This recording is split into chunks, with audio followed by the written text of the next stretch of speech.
What is up, everybody? Welcome to Football Diehards Week 4 here. Going to talk some ownership, talk some strategy, and talk some players. Go game by game here. I'm here with Jamie. Jamie, what is up? You looking forward to Week 4? Absolutely. I gotta have, it's Giants, red zone. I gotta watch the Yankees at 3 and their must win, so the remote thumb has got to be on point today. How you doing? Doing pretty good. Looking forward to it. Looking forward to some football. So I say we get into it. As always, we're going to go game by game. We'll touch on some ownership, touch on some strategy along the way as well. First game of the week, we'll talk about the Colts going against the Daltons. So, Jamie, what is sticking out to you on this one? Well, not a whole lot. I do like both defenses in this one. Jonathan Taylor was on my early list because the Dolphins had allowed the second most fantasy points per game to running backs. The fact that they have two offensive linemen out, including Quentin Nelson, who is by far their most important one, especially for the run game. I'm a lot more lukewarm on him. I am mixing him into a couple of GPPs, but for the most part, that's the only way I'm going here. And Naeem Hines, of course, is good if the Colts fall behind, but I don't think they're going to in this game. So I think you can use Taylor. Not super excited about him. Not using anybody in the passing game. Anything stand out there from you? And how about the Miami side? Yeah, on the Colts side, to be honest, not really. I think Taylor is fine, like you mentioned. On the Miami side, one guy that does stick out is going to be Jalen Waddle.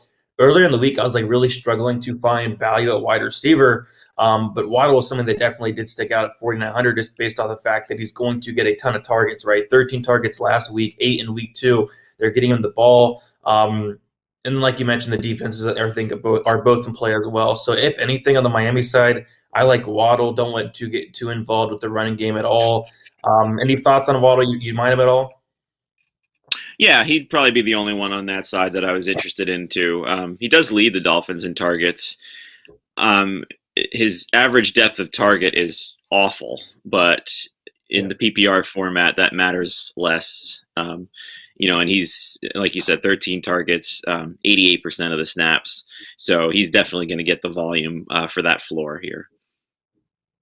Yeah, but I think the floor is pretty solid. But like you mentioned, the upside is probably not all that there. But again, there really wasn't much cheap guys up until recently. We'll talk about some, but he was one guy that did stick out to me. But not overly excited about this game in general. But we will move on to the next game, and we have the Houston Texans going against the Buffalo Bills. Anything sticking out to you on this one? Well, you have to like the entire Bills side here. They got the highest team total at 32.5. The Texans can't stop anybody. They've allowed the ninth most fantasy points per game to quarterbacks. They've allowed the fourth most to wide receivers. Zach Moss is all of a sudden the lead back. I think you can utilize any pieces here. Full stacks and GPPs with Allen, Diggs, Beasley, Sanders, even Knox now, who's burst onto the scene a little bit. The Texans have allowed 5 yards per carry, so I like Moss as a standalone GPP play. I'm not really going to use him in cash because Josh Allen is still like the goal line running back. But I mean, I don't think you can go wrong with anybody on the Bills side. And Allen is actually my QB1 for the week, so he can be your cash quarterback if you can pay up for him. Certainly GPP upside. Yep, for sure. It was between Allen and another guy we'll talk about for my cash quarterback. Ended up going with the other guy, but I think Allen is probably my favorite stack of the week, the Bills side here. I like Diggs. I think Diggs is definitely in play. Beasley and then Sanders as well. I think Beasley's pretty safe. 5,400 for the amount of targets he's getting. He may not have the most upside, but 13 targets last week. He had 13 targets in week 1 as well. I think he's averaging about 10 targets per week. So I think Beasley's pretty safe in terms of cash games. I think the floor is going to be there. And then Sanders has been looking good as well. So, yeah, I'm all over the Bills side, all over the Bills stack. In terms of run back options, there's really only one guy that sticks out, and it's going to be Brandon Cooks, who, I'm actually pretty impressed with. 6,400, averaging 22.6 DraftKings points per game. He's actually had at least 20 DraftKings points in each and every single game so far this year. So I'm stacking it up with the Bills side. I'm running it back with Cooks. Is there any other run back options you like on the Texans? No, it's Cooks, and even he's got an issue, that he's going to get Tre'Davious White on him.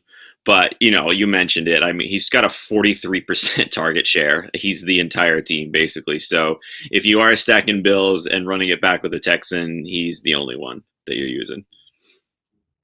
Yep, I see that Beasley is sitting at 9% ownership. We see that Sanders is sitting at 3% ownership, and then Diggs is up there at 14% ownership. So these Bills are definitely getting ownership. Josh Allen is going to be the number one owned quarterback as well, and rightfully so. I think they're like 17-point favorites now, which is going to be the biggest favorite the entire year thus far. I guess my only concern is if they do get out ahead and start running the ball, but I think they're going to be a solid stack this week. Yeah, I'm not worried about that too much. And just one more point also is it's tough to get to them on DraftKings with the dynamic pricing, but the looser pricing that caps their defenses at $5,000, no matter who it is or the matchup, the Bills are an easy defense to fit in on that site if you're playing on FanDuel. Yep, for sure. And I think the Bills defense are definitely in play for sure. On DraftKings, they are a bit expensive for sure, $4,300. But yeah, I think we covered a lot. Oh, no. I think you covered a lot in this game. Let's see what happens. But I think the Bills are a very good spot this week. So move on to the next game. We have Detroit going against Chicago. Anything sticking out to you in this one? Well, the elephant in the room is, of course, Justin Fields here. He's been named the starter, as as we figured he would have been, although you never know with that guy. But Justin Fields is the starter. It's going to be interesting with him. Last week, I fell victim to his price tag and used him in cash, and I had a losing week because of that. Again, I'm tracking the ownership pretty carefully here, but it looks like he's going to be too low owned again for me to consider in cash, even though his price didn't move, and the matchup is far better this week home against Detroit than it was on the road in Cleveland. The problem for me is in using him in cash is just that you mentioned the wide receiver values and the ones that have opened up, and there are just so many now, and tight end values as well, that you don't need to use a value at quarterback. You can easily get up to a top guy, and even if you can't get up into that Josh Allen Mahomes range, there are guys in the upper 6,000s, which we'll get to, that are much more preferred for me in cash. So I'm fine with Fields and GPPs, as I think he should bounce back, but not in cash for me anymore. What about you, and what about the rest of the Bears? I'll say this. I don't think he could do any worse than last week, right? Like, that was bad. The Bears in general just looked horrible. Like, watching that game, I was like, what is going on? But like you mentioned, this is going to be a completely different matchup, right? Going from Cleveland to Detroit, completely different matchup, a much better matchup. So I do expect him to bounce back. Nobody's going to play him. He's 5,200. So, maybe take a shot on him, right? He's going to be very low owned. So I don't hate that call. I guess the one thing that sticks out to me on the Bears side is going to be David Montgomery. I think is a decent play. Again, the Bears looked horrible in general. He didn't do much last week, but this is a much better matchup against Detroit, one of the worst run defenses in the league. 5,800, I think, is way too cheap. The total is one of the lowest on this. I think it's like a 42-point total. So pretty low total there. I guess on the Detroit side, really the only thing sticks out to me is going to be the Lions defense, which they are coming in at very high ownership for a defense, especially 17% ownership for the Lions defense. They're pretty much my go-to defense this week. Yep, they're the defense I'm using too, and I do like Swift a lot. Even though the Bears are tough on the run. He's third in the league in PPR running back points, second most targets among running back, and he leads running backs in receiving yards. So, this is they've been playing down, which I guess you can say is the downside of him. If this one's even, if the Bears aren't good, and this is a kind of a neutral game script, or even if the Lions are leading in this one, I think that hurts him. Because Jamal Williams is still involved, but Swift's PPR floor is really nice, at least especially for GPPs. I do think he's cash viable too, but I'm with you that the Detroit defense is definitely what I'm using in cash. Yeah, 100%. It's crazy to see what Swift's doing with as much playing time Williams is getting, right? Swift is getting it done for sure. A ton of targets each and every week, right? 7 in week 3, 5 in week 2, 11 in week 1. They're getting him the ball. But yeah, I think Swift's definitely in play. Not going to get there too much myself personally. There are some other guys I like above we'll talk about and below that we'll talk about. But yeah, I think Swift's definitely in play. But yeah, my preferred play out of this whole game is pretty much that Lions defense. Yeah, even though their pass rush is not the best, that Bears offensive line is looking like it could be the worst one in football this year. So yeah, I'm going taking the $2,200 gift there. Oh yeah, their defense is bad, but I typically like punting down the defense, and I think this is a solid spot to do it. So we will move on to the next game. We have the Titans going against the Jets. What's sticking out to you here? No chance I'm fading Derrick Henry in this one, and nobody else will be in cash either. I mean, what else are you going to say about him? He's 72 touches over the last 2 weeks. They're 7-point road favorites. A.J. Brown and Julio Jones are both out, which means this is going to be run, run, run. Jets will stack the box, but it doesn't matter. And then just the one more thing to mention about Henry is his targets. He's got 12 catches so far. His career high was 19, which he did last year. Through 3 weeks, he's got 12. So under this new offensive coordinator, Henry's pass game involvement is taking that already incredible floor and adding a pass game ceiling to it. So he's on every one of my cash games, and I'm overweight in GPPs with this guy. How about you?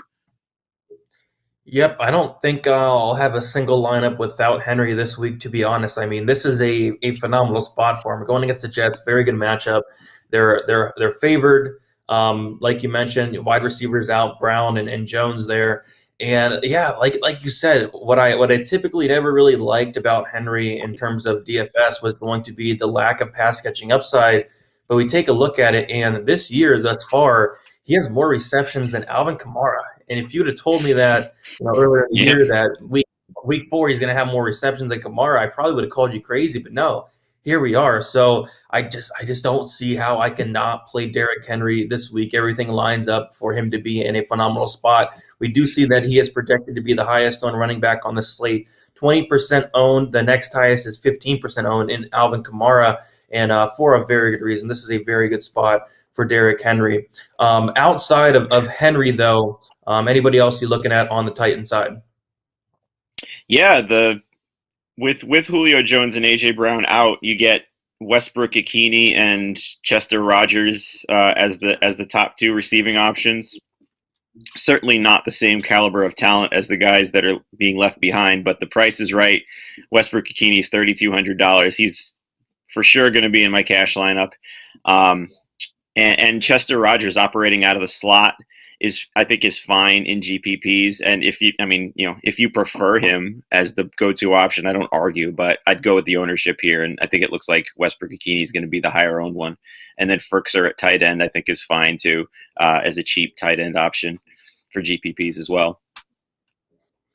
Yep, I'm on Westbrook-Ikhine quite a bit. Like I mentioned earlier this week, there was literally no value sticking out to me at wide receiver, but now Westbrook-Ikhine is definitely sticking out. 3,200. He was playing the majority of the snaps last week, and I do think, especially this week with Jones and Brown out, I do think he's going to be used quite a bit. So I like Westbrook. And then Firkser, like you mentioned, 3,100. They got to throw the ball to somebody, right?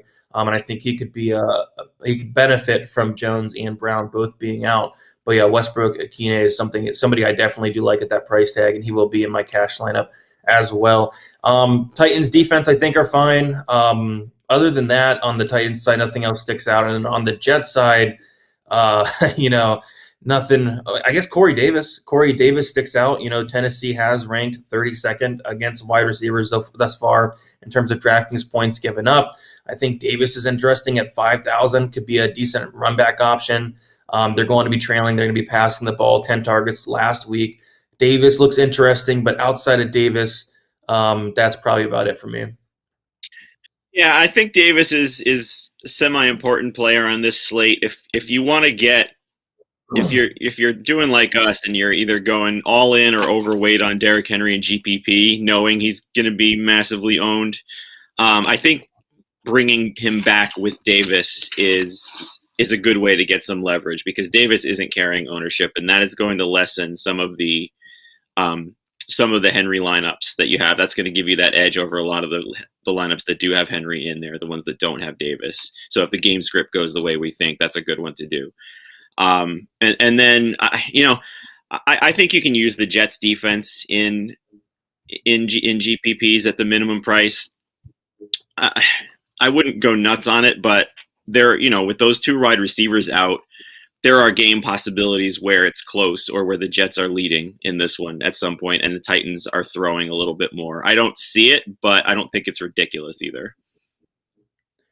Yep, I definitely do have interest in the Jets defense at minimum price there. If I have to, right? If I'm able to, I'll go up and get the Lions defense. But if I absolutely have to, I'm completely fine with going minimum price defense there. It's typically how I like to go. Just punt defense, it usually works out. Whenever I pay up for a defense, no matter who it is, it seems like it always doesn't work out. So I'm just fine with punting and going up and building the lineup I want. So. In terms of the ownership, Westbrook Kine is 3% owned. Chester Rogers as well, 3% owned, a little bit less. And then we have Corey Davis, 5% owned. But yeah, like we said, Derrick Henry is going to be the highest owned running back on the slate and for an absolute good reason. Anything else on this game? No, not interested in the Jets running backs or any other passing options besides Corey Davis. Yep, I'm with you there. So we should move on to the next game. Yeah, I'm very interested in this game. We have the Chiefs going against the Eagles. What's sticking out to you on this one? Everything. This is the stack of the week, I think, and you can do it so many different ways. I wrote about this in my GPP stacking article for us at Football Diehards. That you can go, pairing Mahomes with Kelsey and Tyreek Hill is a lot easier this week to do than it is in most weeks because of all those values at wide receiver and tight end that you can also put in it. You can bring that back with Devontae Smith, who is still leading the Eagles in target share by a lot. You can use either tight end as a bring back there. I did that once. I have a Mahomes Kelsey Hill stack with Ertz as the bring back because he's $3,500, and I was able to get some good running backs in with that as well. And then the other way too, if you got to figure that the Eagles are going to be trailing in this one, and Jalen Hurts is putting up fantasy points galore here with his rushing upside. Chiefs just allowed 11.5 yards per attempt to Baker Mayfield, who is not that kind of player. Although this year he is. He's coming back a little bit with that. So, I mean, there's so many ways to go in this, and I kind of like all pieces of it. What's your plan of attack for this one? And how about the running games too? The running games, not too much interest. Sanders is interesting though, right? 6,400. The thing is, the Chiefs defense has been looking terrible thus far this year. Typically in a Chiefs game, we are expecting it to shoot out. And, on the Eagles side, Hurts, like I said earlier, it was between him or Josh Allen or one other player from my cash quarterback. It's going to be Hurts here. I just like the rushing yard upside, 25.4 DraftKings points on average. He had 9 rushing attempts in week 3, 10 in week 2, 7 in week 1. So I do like that. And then, like I said, the Chiefs defense has just looked very bad. And I feel like this game's going to shoot out for sure. But yeah, I'm with you as well on the Chiefs side where I like Mahomes. I like the Mahomes stack.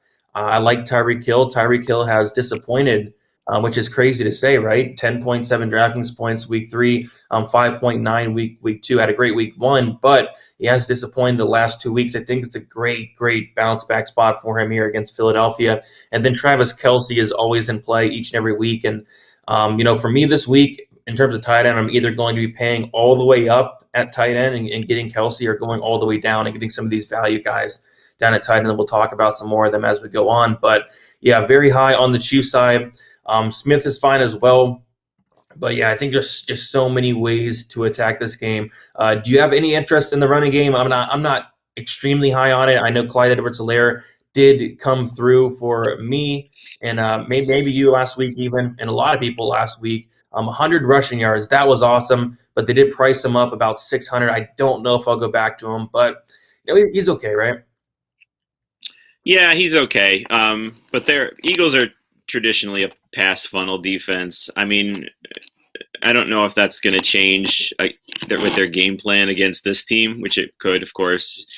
But they don't really have the personnel to do that. I am impressed with what they've done against wide receivers so far. So, I mean, I guess there is a chance, like you said, his price came up, but not too much. So if he fits in with as the bring back to an Eagles stack, I'm okay with it. Same thing on the other end. Miles Sanders should be a good play in this. The Chiefs have been destroyed by running backs so far this year. If the Eagles can keep it close at all, again, they should be going Sanders. They should have done that last week too, though. So, that's the thing you got to recognize, that if you do use Sanders, it's a great matchup. He's a talented running back. Chiefs allowed over 5 yards per carry, but they gave Sanders 2 carries last week inexplicably. So you have to recognize at least that the floor is just non-existent, and save that for like those large field mixed multi-entry GPPs, I think. Yep, exactly. I mean, that's terrifying, right? They only gave him 2 carries last week, which doesn't make sense to me, but that's what happens. So if they do fall behind, are they going to do the same thing as last week? Maybe. So that is something to monitor there. So Sanders is coming at very low ownership at 2% owned. We do see that Travis Kelce is projected to be the highest owned tight end, and rightfully so. Mahomes projected to be the second highest quarterback, 11%, and then Hurts the 4th highest owned quarterback at 7%. We also see that Tyreek Hill is up there in terms of ownership as well, sitting at the 4th highest projected owned at 17%, which I kind of thought it'd be a little bit lower because he has, underperformed the last 2 weeks, but it looks like people are all over it there. Any other final thoughts on this game? No, I think we pretty much covered it. Just make sure to have exposure to it if you're multi-entering, and if you're single entering, it's the best way to go, I think. Yep, for sure. I say we move on to the next game here, and we have the Panthers going against the Cowboys. What's sticking out to you on this one? This is one of the more interesting games because there's so many things to talk about in it. I mean, if you start with the Carolina side, Chuba Hubbard is the first thing we got to be looking at here. We went through this last year with Mike Davis, where no, he's not Christian McCaffrey. He's not as talented, but then we saw it's such a friendly system for running backs. Mike Davis finished as an RB1 last year. I think he was RB12 or RB13 or close enough. So if we're just utilizing that same system, Chuba Hubbard is very underpriced at 5,900. He did get 5 targets after CMC left the game. 76% snap share, out-touched Royce Freeman by over double. So I do think you can use him in all formats. Keep the recognition in the back of your head that he is a 4th-round rookie, and one fumble from possibly just being on the bench and having Royce Freeman finish it, who is a talented big back as well. But I'm fine. I'm fine using Hubbard a lot this week. Your thoughts on Hubbard?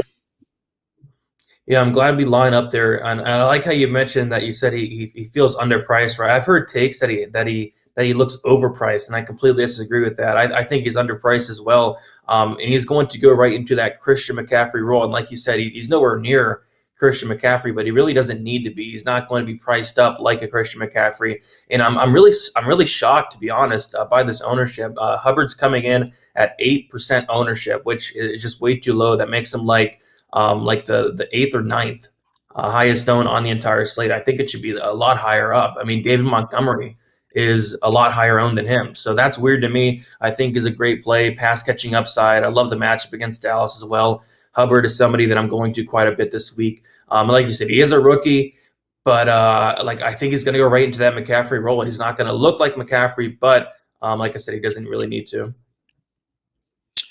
Right, and Yeah, and you just have to compare. I know they're not the same person, but Mike Davis isn't Christian McCaffrey either, and we were calling him a steal last year, even when he got up into that $7,000 range. So if we take the same mentality behind this in an offensive friendly environment, I think he's a fantastic play at 5,900, and that ownership intrigues me for GPPs. I might tinker things around and get a little bit more of him in that if that is going to hold. So how about the passing game for you? What do you think of? We got Robbie Anderson, who is non-existent, and DJ Moore, who's in the middle of a breakout, but will likely get Trevon Diggs, who's played amazing so far. So where are you on that whole passing game? Darnold too. Yeah, Moore does have a tough matchup there against Diggs, but to be honest, like he's the only one on terms of the Carolina wide receivers that I have interest in. Like you said, Robbie Anderson. Last year, it seemed like both Robbie Anderson and DJ Moore would either traded back and forth really good games, or they both have good games at the same time. But now it's just been all DJ Moore.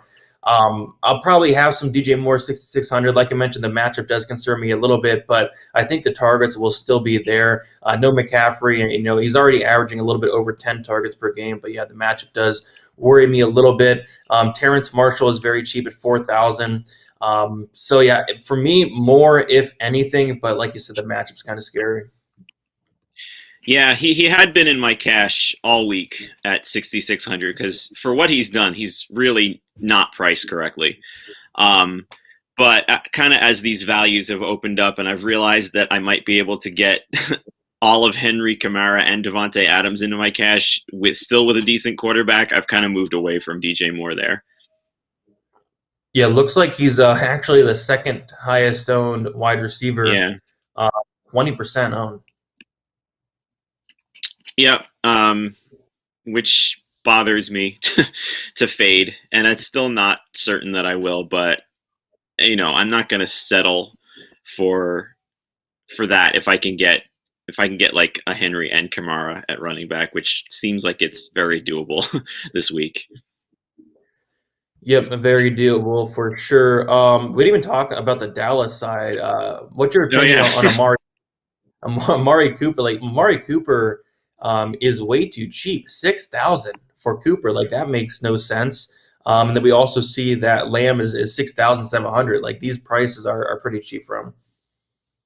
Yeah, Cooper's price is dumb. I mean, he's still getting wide receiver 1 usage. So I don't know why all of a sudden it seems like he's the clear wide receiver 2 to people to CeeDee Lamb. I mean, if you're asking me to pick one price aside, yeah, I'm picking Lamb, but Cooper has 2 less targets. The Dallas remains committed to being that wide open offense, although their running game was really, really good against Philadelphia last week, the way they did that. So I'm interested to see what they do this week against Carolina, who has allowed the fewest fantasy points per game to running backs. If they open it up again, because they know that with J.C. Horn is gone for Carolina now. Dak Prescott is currently my cash quarterback. I'm still poking around with different options with that, but with those receivers and the 2 tight end sets the 2 tight ends they're running with Jarwin and Schultz, I really like Dak's floor, and he's not priced. He's priced like $1,000 below the elites, and I think he's $1,500 less than Mahomes, and I think he has a similar ceiling and somewhat of a comparable floor here. So I really like him at his price tag. Where do you sit? Yeah, I mean, Dak seems too cheap. Cooper seems too cheap. Even Lamb probably seems too cheap as well. The only concern I have is, what's going on with the Cowboys? What are they doing? Like week 1, they passed the ball 58 times. Week 2, they passed the ball 27. And week 3, 26. Like, I'd like to see that go back up. Like last year, whenever Dak played, he'd throw the ball at least 50 times a game. But now the past 2 games, he has not been throwing a ton. But like you said, the Panthers currently have one of the best, if not the best, run defenses in the league. Maybe they'll come out with a pass-heavy game plan. So that's my only concern. They've been really, feeding the ball to Zeke. They've been feeding it to Pollard as well. So what are your thoughts on that? Do you think they'll get back to passing the ball? Yeah, you hit it really. You hit the concern. And and to add to that concern, they've been winning doing that, lessening the pass and increasing the run. So I do think that the fact that the Panthers have such a good run defense that they're going to have to throw it some more.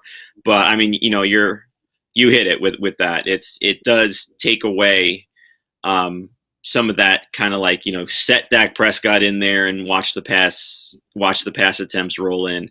I think his price has dropped enough that I'm not too worried about it, but I am still going to tinker around. Yeah, he's cheap for sure. He is coming in at the 6th highest owned quarterback. He's coming in at about 6% ownership. Dalton Schultz is pretty interesting. 3,400. He's been getting it done. 7 targets last week, 6 receptions, 26 DraftKings points, had 2 touchdowns. He's very cheap. Kind of another cheap tight end I'm looking at for this game. Yeah, for sure.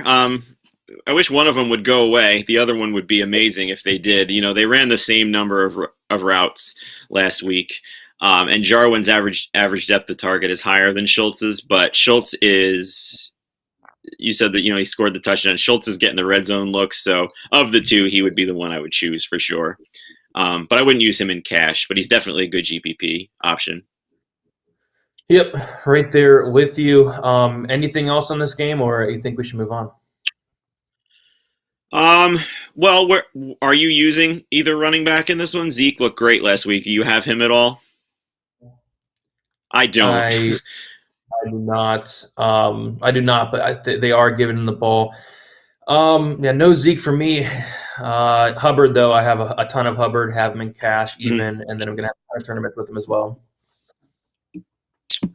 Yeah, same here. And Zeke, I would be a lot more comfortable with Zeke if he was more involved in the passing game. He's not for some reason. He only got 7 targets the entire season. Pollard even has 8, which is unusual because Zeke has been involved and he's pass blocking really well. So you'd think they'd release him to the screen and get him in space, but they just haven't done it. So as well as he's running and dominating the red zone carries, he just isn't fitting into my plans this week.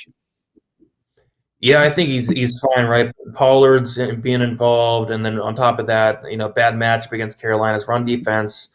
Can't say he's a horrible play, but I don't think I'll get too much Elliott this week. I'm more on the Hubbard side myself. Yeah, same with me. I have Hubbard ranked better straight up anyway, so with the price discount, that's a pretty easy call for me. Yep, 100%. So now we have the Saints going against your Giants. What do you think about here? So I'll start with the easy one. Kamara is a smash play in this one. He's getting workhorse carries now. He's on pace for 300 rushing attempts. And Blake Martinez is out for the Giants. That is devastating for their run defense. So Kamara is one that I'm not playing him over Derrick Henry. Like if I have to pick between the two, I'm still choosing Henry. But I'm working tirelessly to get them both in, and it can be done fairly easily. I just haven't quite found the path that I like it the best. Because I want Devontae Adams too, which we'll get into later. But I mean, the Giants have allowed over 5 yards per carry with Blake Martinez in there. So this looks like a game where Kamara's going over 30 fantasy points, I would say, and can easily be the overall running back one for the week. So I'll let you. I can talk about the Giants in a minute if you like. They're confusing to say the least. But how about, where are you on Kamara, and how about the Saints passing game? Anything there? The Saints passing game, no, but Kamara, yes. Like you said it perfectly, right? If it's between Kamara or Henry, I'm taking Henry there. But like you said, if you can fit them both in a lineup, I think that's probably the way to go this week. The Giants are 31st in terms of points given up to opposing running backs. Kamara is in a smash spot here. I do like him at 8,400. But yeah, I'm going to make it a focus to try to get Kamara and Henry into a bunch of lineups on the same lineup. I think that'd be a great strategy. On the Giants side, Yeah, so they are missing some pretty key players here. They're missing Shepard and they're missing Slayton as well. And a guy that really sticks out to me in terms of tight end, and I'm curious to hear your thoughts on him. Evan Ingram is 3,000. He came back from an injury last week, had 6 targets, only 2 receptions, but 6 targets last week. I think that's going to even bump up this week. Like they're going to have, basically nobody to throw the ball to. I think Evan Ingram is going to be one of those guys that does benefit from both Slayton and Shepard being out. And then also, of course, Galladay, who is a little beat up as well, but he is playing, who is 5,500. I think he's fine. But yeah, I'm more interested in that very cheap price tag on Evan Ingram. I think he's going to be very sneaky. Hopefully, like taking a look at the ownership. And he's not sneaky. He's not sneaky. The third highest owned tight end on the slate, Evan Ingram, 7%. People are over it. But what are your thoughts on him? Am I too high on him this week? Yes and no. He was, once they ruled those guys out, Sterling Shepard and Darius Slayton, he immediately became my cash tight end at 3,000, despite some worries. So here's the problem with Ingram, besides the fact that he drops the ball all the time. Jason Garrett, who I could do a whole hour show on, doesn't understand how to use him as a receiving tight end. He's averaged just under 40 receiving yards per game since Garrett has been offensive coordinator, dating back to the beginning of last year, and he's only scored twice. That said, that was largely while their wide receiving crew was healthy. So, I don't want to bank on those stats. Saints are also been tough on tight ends so far this year.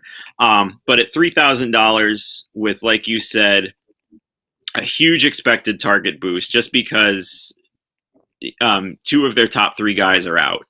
I think you can absolutely use him in cash.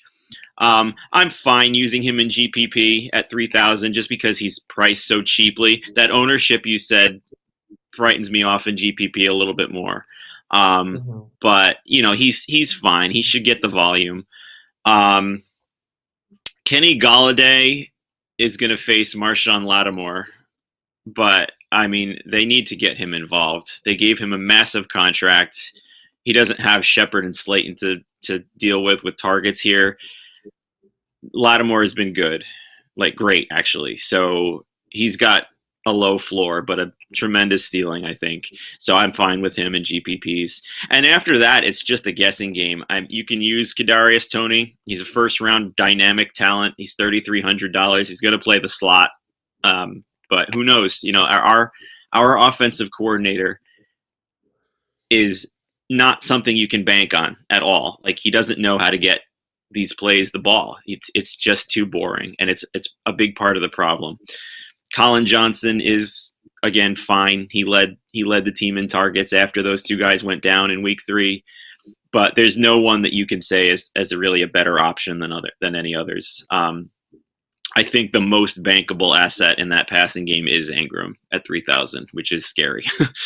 So that's my giant receiver 101 for this one. Who knows? We're gonna see. I like it. Yeah, that is scary, right? Like you mentioned, the drops are a very big concern, but I think the targets will be there, and that's kind of what I'm looking for in terms of cash tournaments. I think you could get away from them, especially at the ownership, but yeah, cash. I think I'm going to roll with Ingram this week. But yeah, interesting game there. Kamara for me, especially on the Saints side. I've been looking at Ingram on the Giants side. So move on to the next game. We have the Cleveland Browns going against the Minnesota Vikings. Anything sticking out to you on this one? Yeah, this is my sneaky snack. Sneaky stack of the week. Unless I'm mistaken, and you can correct me if I am, this game seems to be coming in at way less ownership than the Chiefs-Eagles game that we talked about. And what was the other big stack game? Oh, the Rams-Cardinals, which we haven't talked about yet. But this game has a 54 over-under. Both these offenses have been highly efficient in the beginning of the season. So this, to me, again, is one that you can stack both ways. Mayfield with Odell coming back with any of the Minnesota pieces. Cousins double stacked with Jefferson and Thielen coming back with Beckham or either running back. So where are you on this? I mean, I'll talk about, I can talk about kind of where I am with some of the individual plays, but how are you approaching this game? To be honest, I'm not looking to really stack either side, but like you mentioned, that total is getting up there. So I don't hate that. On the Brown side, the guy that sticks out to me is going to be Odell Beckham Jr. I don't really want to get too involved with the run game with Chubb or Hunt. It's been weird lately, right? They priced up Hunt. Hunt's been the man as of late. Had 27.5 DraftKings points last week. I don't really want to mess around with that backfield, but in terms of the passing game, I like Odell Beckham Jr. quite a bit this week. Probably one of my favorite wide receiver plays, 5,800. He came back last week, 9 targets, 5 receptions, looked phenomenal. He is sitting at about 13% ownership or 12% ownership, so I do like Odell. But in terms of stacking him, I just don't know if I can get there, right? It's a phenomenal matchup. Baker's been looking good, so it's not the worst idea in the world, right? And I don't think many people are going to do it, but I don't know. I feel like I just want more Josh Allen stacks, guys like that. But that's interesting for sure.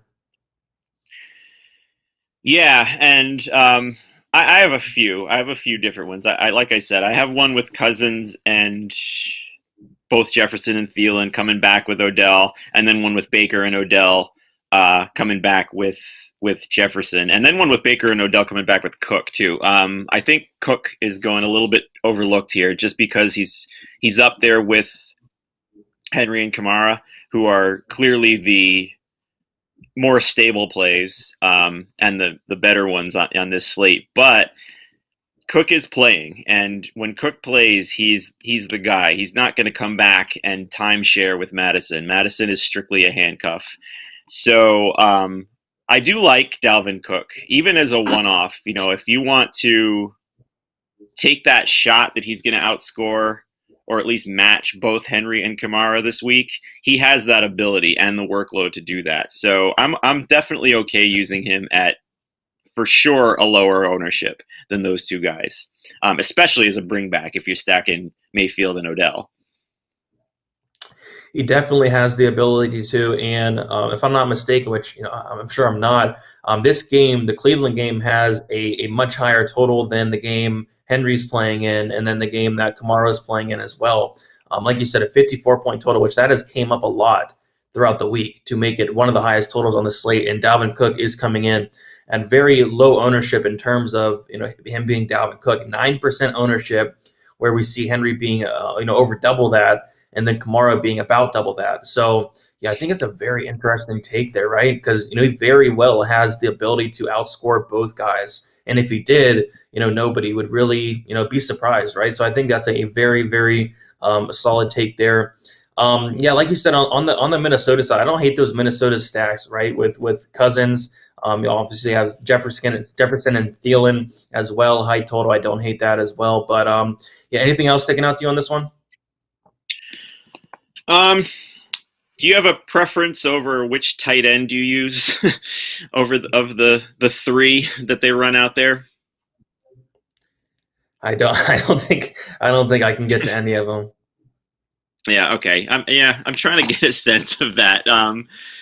Hooper scored the touchdown last week, but if you look, he's got 11 targets. Njoku and Bryant have 8 apiece, so that looks like a true three-way committee there. Yeah. So yeah, I would stay away from that. Yeah, hard to decide which one. If I had to pick, it probably would be Hooper, but then again, he's the most expensive guy, so probably won't get there. We can move on to the next game, though. We have Washington going against Atlanta. Anything sticking out to you on this one? Well, I might as well double down. I was on with Bob Harris and Mike Dempsey on the Football Diehards show last night, so I'll do my piece on Atlanta and I'll let you take it. So I don't like Atlanta this week, and I'm in the minority on this. I'm acknowledging this, and if I'm wrong, you can blame me. But many people are going heavy on Ryan Ridley pit stacks this week. Ridley's ownership is up there, I think, and unless you tell me I'm wrong, I don't have it in front of me. Washington has allowed the third most fantasy points per game to wide receivers. Their defense has been terrible so far this year. But here's where I'm at with this. The Falcons' offensive line is at a big disadvantage against Washington's defensive front. Matt Ryan looks done. He's averaging 5.9 yards per pass attempt, which is awful. Calvin Ridley led the league in air yards last year. This year, Ryan has not yet thrown a pass of more than 18 air yards. Ridley's average depth of target was 14 yards last year. It's under 9 right now. It's just the offense. Like, the offense is bad with that quarterback and that offensive line. So I have no trust. I'm not telling you to fade Ridley. I'm sure his floor is fine. I'm sure he's going to catch 7 balls for 70 yards, and which is fine for PPR, to give you that floor. But he's far down my rankings in wide receivers. Like, I would rather play, if I'm looking at people that are priced around him, McLaurin is $100 less. Rather have him. Thielen is $200. Rather have him. CeeDee Lamb $300 less. Rather have him. DJ Moore is $400 less. Would rather have him. Deebo Samuel, Deontay Johnson. These are all significantly cheaper, and I think they're all better plays than Ridley. Pitts is the same thing. He's getting the snap share that we wanted, but the offense just can't get him the ball. They can't get him going with what they want to be doing. So, yes, it looks like a good matchup on paper, but I think they're a trap and they're going to bust. And if you disagree with me, I don't argue with you, because most do this week. I mean, I don't completely disagree, right? Like, I think you're right on the ball with Matt Ryan sucking a lot. He looks bad. He looks terrible. So I can't say I didn't consider a Matt Ryan stack, but I will tell you that I don't have any Matt Ryan stacks this week. Like you said, I think Ridley's fine, 7,000. The matchups there. Washington's defense has just looked horrible. They've looked bad, and they were expected to be a very good defense. I thought they would be a very good defense, but they look really bad. So Ridley, if anything, I'm not falling for Pitts again. I mean, the targets are there. He's not getting it done. He's not being efficient. Only averaging 8.3 DraftKings points. Even only had 3 targets last week against the Giants. So I'm kind of with you to an extent. I don't hate Ridley. I'm not going to have a ton of them. But if I had to pick somebody on the Atlanta side, it would be Ridley. On the Washington side, I think McLaurin's in play as always. Atlanta's defense is bad as well, so McLaurin I think is fine. Taking a look at Ridley's ownership, it is pretty low actually, 7% owned, which makes him outside of the top 15 just about. And then taking a look at McLaurin, he's a little bit higher owned at 8% owned there. So I think McLaurin's fine. Any thoughts on Gibson? I think Gibson is questionable. Looks like he is expected to play. Yeah, expected to play 6,100. Any thoughts on him? I don't have him, but you certainly can use him. He's this looks like a good game script for him, which is either going to be neutral to friendly towards Washington.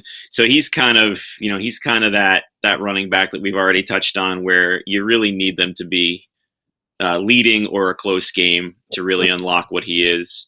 If they're behind in this game for whatever reason, McKissick is going to get more touch counts than Gibson, just as that pass catching back. But I'm fine. I'm fine using Gibson. I didn't, but he's certainly a good option this week, and it's a good matchup against Atlanta. Yep, same here. I don't have much Gibson, if any at all, but I think he's fine this week. So we'll move on to the next game. We have Seattle going against the 49ers. What are you liking on this one? This one's, I admit, has been tricky for me because it is a good one. Like, from a fantasy perspective, the over-under is, last I checked, was 51.5, and anytime you get over that 50 range, you got to seriously look at it. I will say, I mean, you can talk about what you're doing with those big wide receivers in this one for Seattle, but I will say that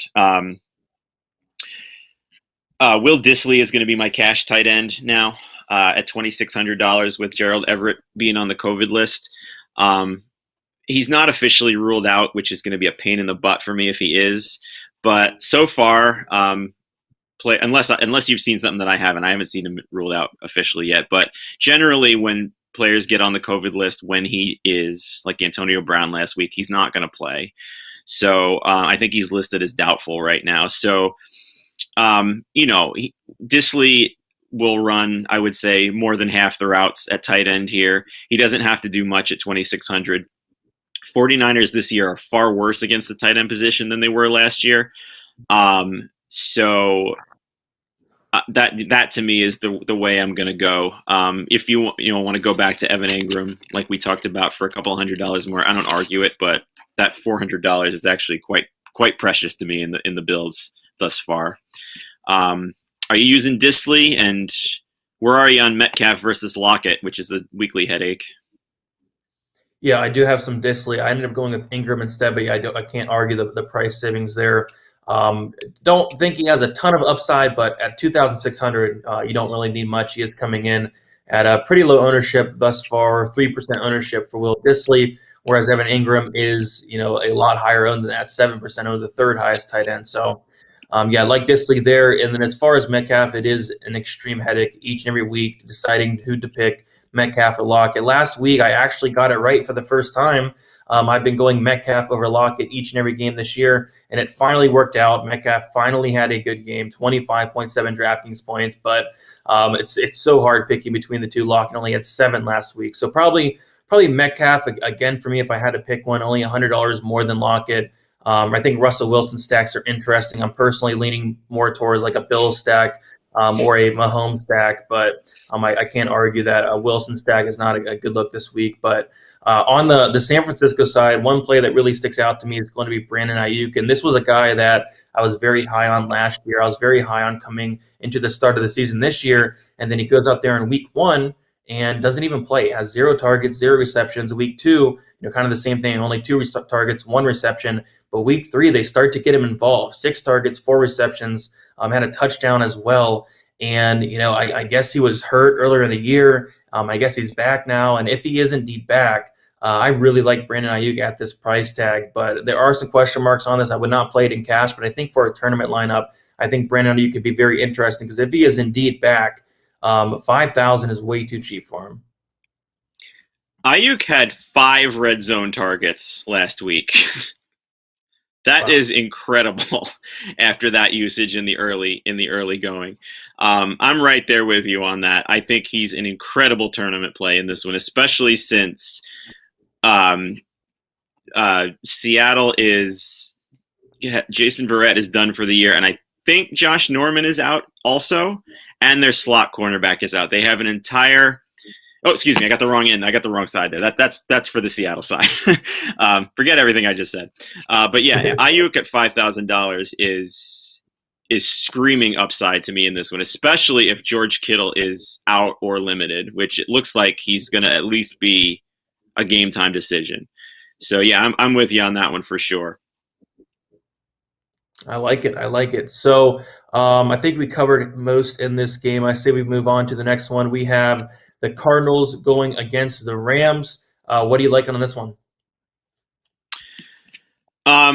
Everything. The Cardinals is a little bit more confusing, so I'll start with the Rams. Cooper Kupp is finally priced up with the elite wide receivers, rightfully so. I still think he is more than worthy of his price tag to play. He's the wide receiver 1 in fantasy, leading the NFL in catches, receiving yards, receiving touchdowns, 2nd in targets. Arizona's allowed the 6th most fantasy points per game and the 5th most touchdowns to wide receivers. So, I mean, if you want to play Kupp, no argument from me. I'm more interested from a per dollar standpoint in Robert Woods this week, who is got people panicking a little bit, but just some really good things to note about him. Still has over a 90% snap share on this team. His snap share in week 3 was higher than Cooper Kupp's, and he's $5,300. And he has 15 targets over the last 2 weeks. It's not, he was averaging over 8 at the end of last season. So it's not quite where you want it to be. And he's not, Kupp is dominating the red zone looks. But $5,300, I think Woods is huge buy low candidate, and I'm using him in cash, and I have him sprinkled into GPPs and love him in Rams stacks too. How about you? Where are you on that one?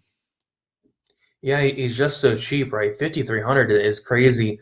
Cooper Kupp is coming in at the highest owned wide receiver on the slate as expected, 22% owned.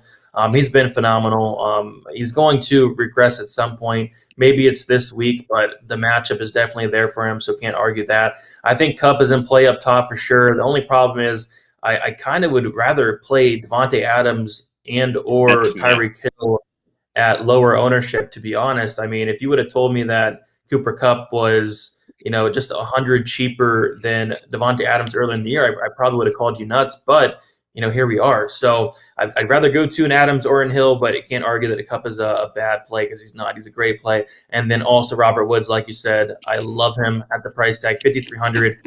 He's got to do it some week, right? And maybe this can be the week. He's not playing bad. He's just not having that big game like Kupp is doing. So, yeah, I'm with you there. Kupp, Woods, I think Stafford stacks are fine as well. On the Arizona side, what are you looking at here? So the problem with Arizona, and I talked about this on the radio last night as well, is if you're stacking wide receivers, or even if you're bringing one back with a Rams stack, like who is it? That's the issue, because all four of those wide receivers are getting work. Hopkins seems to be the natural choice just because he's by far the best player, but he's not 100% health-wise, and he's going to get Jalen Ramsey as well. So, and also Hopkins has been whatever the last 2 weeks. I don't know if it's the injury or just the sharing targets all around the field or whatever, but I'm not really on Hopkins this week. My favorite Cardinals wide receiver is actually Christian Kirk, which is weird to me to say because a month ago I was saying that Kirk was a bad preseason play and was going to lose his spot to Rondale Moore very quickly, which was kind of right and kind of wrong for a little while there. But Kirk is getting usage, and his average depth of target is the highest on the team, higher even than Hopkins. He's caught all balls thrown his way but one. His snap share is second to Hopkins on the team.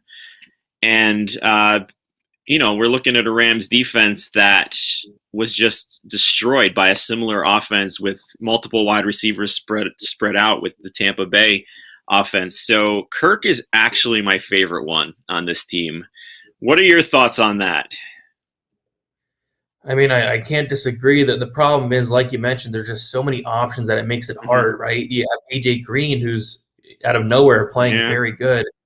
You have Moore there, you have Kirk there, and you have Hopkins there. It's just hard for me to to focus on one and play one. But can't deny that Kirk's not a good play because I think he is. But I think, to be honest, like pretty much all of them are in play. That's the problem for me.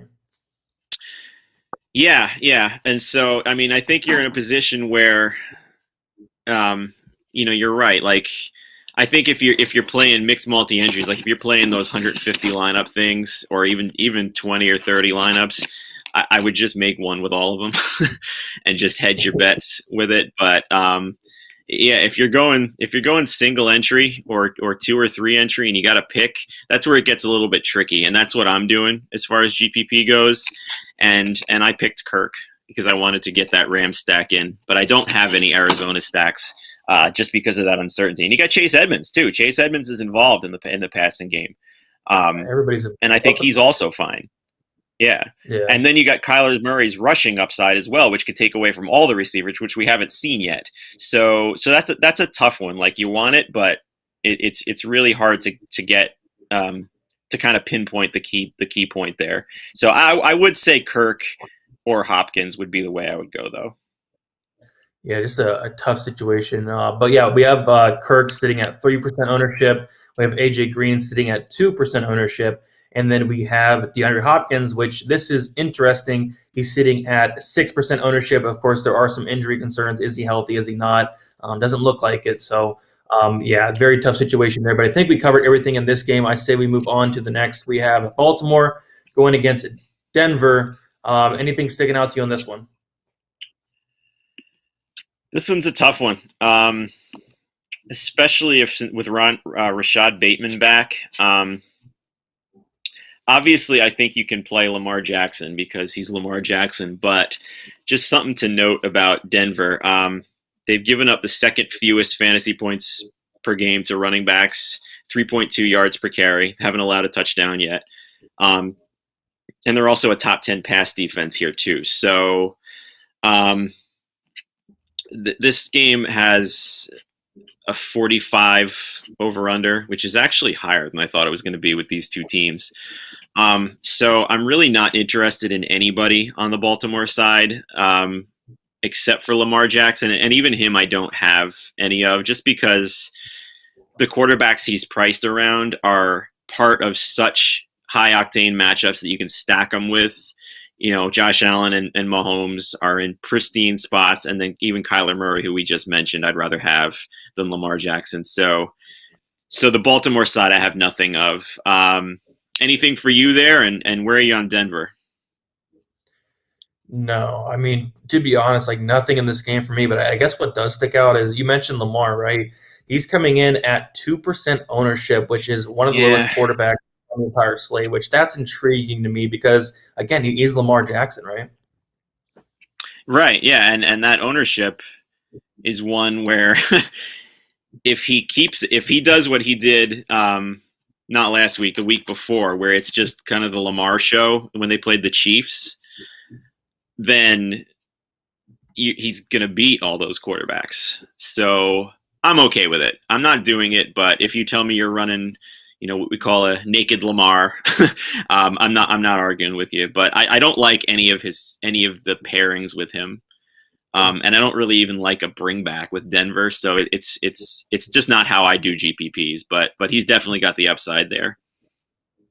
Yeah, on Denver, like nothing sticking out. I mean, Fant, if anything, Baltimore has given up the most points to opposing tight ends, but that's basically because they played Waller. I think it was week 1 or week 2. But yeah, and nothing for me. Kelsey. And Kelsey, there you go. So nothing for me there. Anything on you on the Denver side? No, I mean, I guess with the passing game so condensed that you can play Sutton, just because he's got the upside at not much ownership. But again, it's just there's such better environments than this one that I'd just rather look to those. And also, this is actually just coming out now. Reading it as we go. 3 offensive linemen are out for Denver today, so that's going to put me off this game completely for that. Yikes. Including both starting guards. Ouch. Well, there you go. So, yeah, I didn't have any interest in the game to begin with, but, yeah, definitely not now. All right, so last game on the slate, we have the Steelers going against the Packers here. So, interesting game. What are you looking at for this one? Well, you mentioned him before, Davante Adams. He is locked and loaded for me in this one. He's under $8,000. He's $100 more than Cooper Kupp. He's $100 less than Tyreek Hill. On FanDuel, he's $500 cheaper than Cooper Kupp, which is insane to me, even with what Kupp is doing. It's 41% target share for Davante Adams, and Valdez-Scantling is out this week. Oh, Pittsburgh's cornerbacks are nothing to be afraid of in this one. So I cannot envision a cash lineup of mine not having Davante Adams in it. He is, outside of Derrick Henry, I think the safest play on the slate. Yeah, load him up. Load him up. I'm very high on Davante Adams myself, coming in at 90% ownership, which surprisingly, but not too surprising. Kupp is higher owned, and then also DJ Moore is higher owned, which that kind of surprised me a little bit. Yeah, I like Davante Adams quite a bit. 18 targets last week. Steelers, solid defense, but Davante Adams is matchup proof as always, and not, like you said, not too worried about those corners out there. So Adams, I think, is a smash spot. In terms of anybody else on Green Bay, anything you liking, or just Adams for you? I think Aaron Jones is a good play. I do think he's a FanDuel specific play where he's mispriced. Something to keep in mind with Aaron Jones. After that debacle in Week 1 against the Saints, Jones is still the RB2 in PPR. I know that's he also the next week he had the opposite outlier game of that one, so it's kind of odd to call it that, but I mean he is what he is. So I think he's a good play for sure. Pittsburgh's run defense is better than their pass defense, but like I said, on FanDuel he's $7,400, which is a misprice. So if you're playing cash there, you got to use him. In DraftKings, he's not quite making my lineups. He's priced near Devontae Adams, and I just think Adams is the smarter play to go with there. I don't see many game scripts or scenarios where Jones outscores Adams in this one. Yep. For me, it's going to be Adams for sure. I do think Jones is also in play, but I'm more on the Adams train this week. On the Pittsburgh side, I think Harris is interesting. 6,800 just based off the fact that maybe he's not being efficient on the ground because he's not. But 19 targets last week. Of course, he's not going to get anywhere near that this week. But they're still targeting him heavy in the passing game. No Claypool this week as well. And the Steelers have been passing the ball a lot. And also Deontay Johnson's going to be back. When Deontay Johnson was healthy Week 1 and Week 2, scored 22 DraftKings points in 14. And again, no Claypool. You take a look at Big Ben, although he looks really, really bad, he's still throwing the ball a ton. 58 passing attempts last week against Cincinnati, 40 in Week 2, 32 in Week 1. So although he looks bad, he looks really bad, he's still throwing the ball a lot. And I think that makes Harris and Johnson very interesting. Yep, I agree. And you said it, he's not going to get 19 targets, but there is certainly nothing to say that he won't get 10. With Pittsburgh's terrible offensive line, it's just setting up so well, and Roethlisberger's average depth of target, which is plummeting with every week here. It just sets up so well for checkdowns to Harris. So he's to me, he's starting to look like one of those stable running backs where even if he's, like you said, not efficient on the ground, in DraftKings setting, he's going to make up for that with his passing game, role. So at $6,800, he's not going to get in my cash lineups, but I'm fine with him in GPPs, especially if you have Devontae Adams or Aaron Jones in your GPP. I think he's the one that correlates well with them. Deontay Johnson is fine too, but he's going to get the passing game for Green Bay is far better than the running defense. And Green Bay has also given up the 8th most receptions to running backs. So I think Harris is the one to play on Pittsburgh. Yep, Harris is coming in at 11% ownership, and then Johnson coming in at 3% ownership. So anything else on this game? No, not really. I mean, GPPs, you can obviously pair Rodgers with Adams, but that's really it. I mean, we kind of touched on Claypool being out doesn't put any of the other receivers on the map anymore for me, really, in this matchup. James Washington's going to start, but whatever. There's better cheap wide receivers than him out there.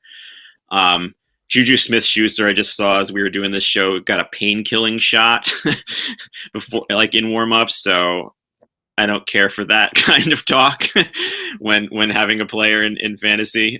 So yeah, I'm really only on Harris on the Pittsburgh side.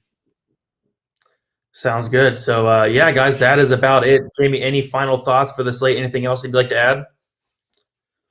No, I think we covered it all. Gonna get back to tinkering around, and I still don't have a quarterback that I'm settling on for cash, which is unsettling to me.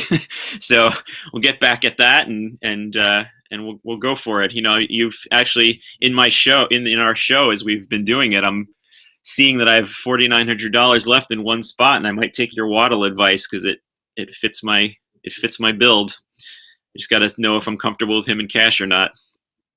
Yep, there you go. Yeah, we have about an hour and 50 minutes. I still have some lineups to make as well. So, guys, thank you guys so much for watching. Tune in Wednesday. I'll be going live 8:30 p.m. Eastern Time. Wednesday there, and then we'll be back, of course, next Sunday at 10 o'clock Eastern time in the morning, as always. So, yeah, guys, good luck for week 4. We'll talk to you